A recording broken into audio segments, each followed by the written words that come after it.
10 मई 1996 mount Everest दुनिया की सबसे ऊंची चोटी। उस दिन 33 लोग माउंट एवरेस्ट के टॉप तक पहुंचने के लिए निकलते हैं। सब कुछ नॉर्मल था, वेदर ठीक था, प्लान क्लियर था, लेकिन कुछ ही घंटों में एवरेस्ट एक ट्रैप बन चुका था। रात होते होते लोग रास्ता खोने लगे, सांस लेना मुश्किल हो गया और उन 33 लोगों में से 8 लोग कभी वापस ही नहीं लौटे। और सबसे शॉकिंग बात, ये सिर्फ मौसम की वजह से नहीं हुआ, कुछ फैसले बहुत भारी पड़ गए। एवरेस्ट क्लाइंबिंग कोई सिंपल काम नहीं होता, हर साल इसका प्रॉपर सीजन होता है।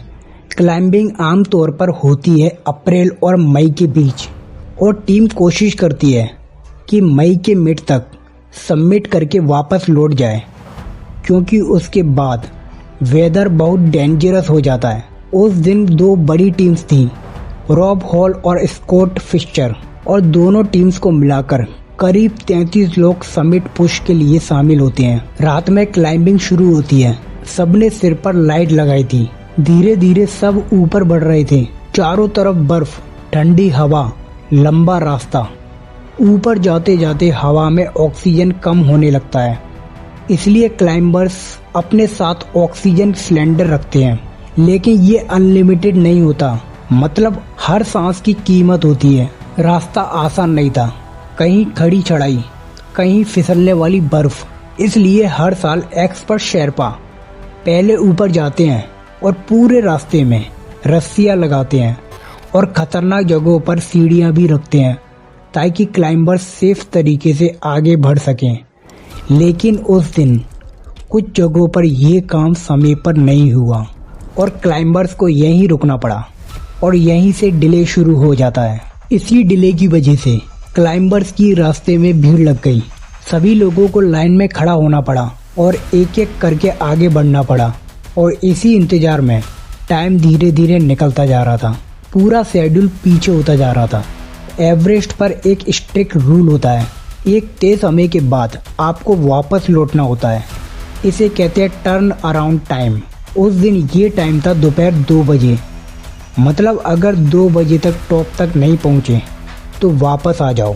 लेकिन 2 बजे तक कई लोग टॉप तक नहीं पहुंचे थे, अब डिसीजन था वापस जाएं या आगे बढ़ें।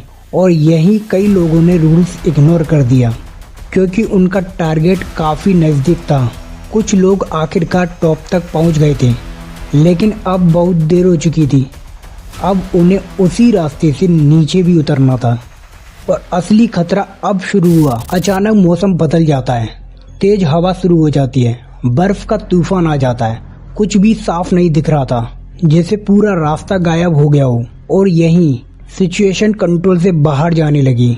धीरे धीरे लोग अलग हो गए, कुछ रास्ता भूल गए और कुछ वहीं रुक गए। अब हर कोई अपने फैसले खुद ले रहा था। रॉब हॉल अपने क्लाइंट के साथ थे, क्लाइंट बहुत स्लो था, अब उनके सामने चॉइस थी, उसे छोड़ दे या साथ रहे।